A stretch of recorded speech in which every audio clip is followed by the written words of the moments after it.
Henry and the Buccaneer Bunnies. Written by Carolyn Crimi.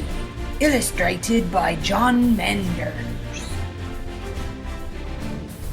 Cruising the seven seas on a crickety old ship called the Salty Carrot sailed a wild, rowdy band of Buccaneer Bunnies. They were bad, bad bunnies, all right.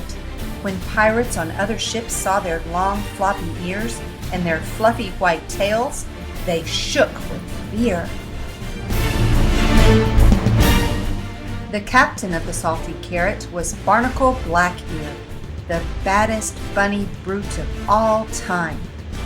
Blackear was proud of his wooden paw, his golden earrings, and his mean reputation. What Blackear was not proud of was his son Henry. Instead of performing his proper pirating duties, Henry was more interested in reading the books the Buccaneers stole from other ships. "Shout, shiver me timbers!" Blackear ordered.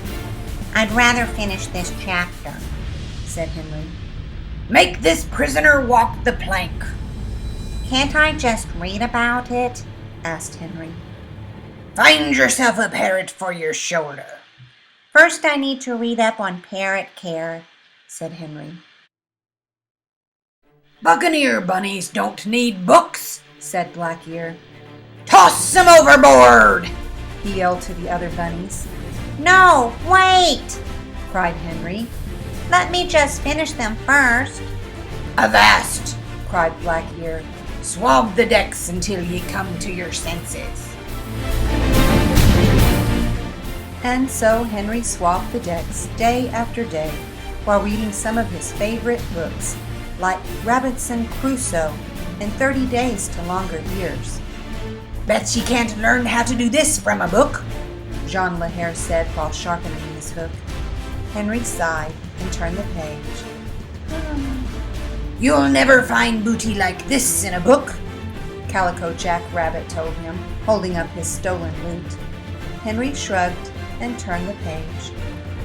"Can't do this with a book in your paw," Bartholomew Bunny said while sanding his peg leg. Henry just turned another page. As much as he loved his books, Henry was a lonely Buccaneer Bunny if ever there was one. Then one morning he looked up at the red sky and wiggled his little pink nose. He heard the parrot squawk and saw fish jumping out of the water. "If my books on meteorology are correct, those signs mean a big storm is heading this way," he thought. Henry tried telling Jean Lahaire about the upcoming storm.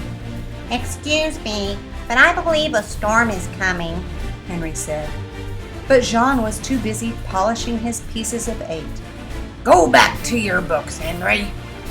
He tried telling Calico Jack Rabbit. "I'm pretty sure a storm is on its way," Henry said. But Calico Jack was too busy admiring his tattoo of a cabbage. "Don't bother me now, Henry." Finally, Henry cried, "Batten down the hatches! A huge storm is coming!" "What do you know about storms?" Blackear demanded. "Get back to swabbing the deck before I make shark bait out of those books of yours." Henry did as he was told, but he kept his little pink eyes on the skies. When he saw the rats abandoning ship, he started packing up his books in empty treasure chests.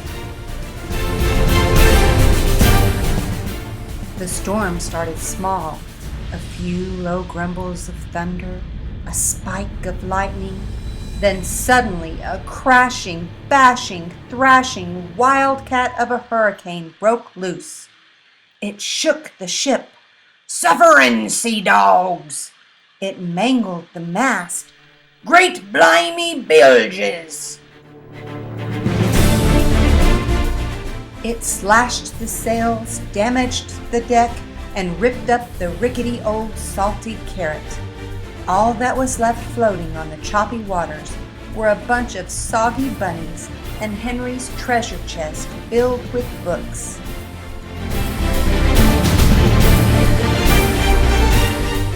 When the storm finally calmed down, Blackear, Henry, and the rest of the Buccaneers paddled to the nearest island.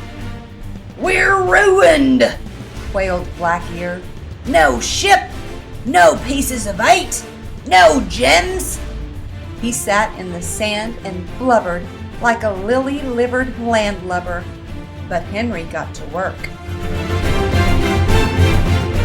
The first thing he did was build a 2-story hut out of palm fronds and coconuts. "How did you learn how to do that?"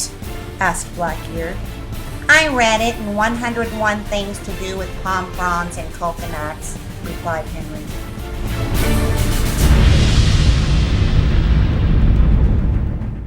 Next, he built a fire and cooked up a tasty seaweed stew. "Blimey," said the hungry bunnies. "Where did you learn that?" I found the recipe in Quick and Easy Meals for Marooned Pirates, said Henry.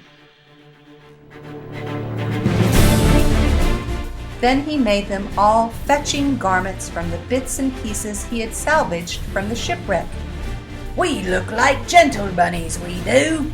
What swank swashbucklers we are. Arr, and it's all from them land-lubbin' books," said Blackear, shaking his head.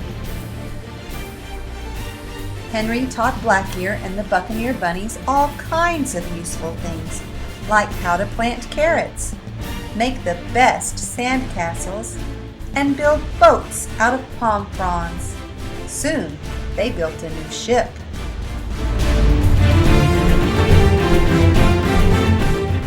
Which they sailed to the library at the nearby Easter Islands every summer. Here the bunnies spent many happy hours slurping seaweed stew and reading books. "Aye, Buccaneer Bunnies will always need books," said Blackear.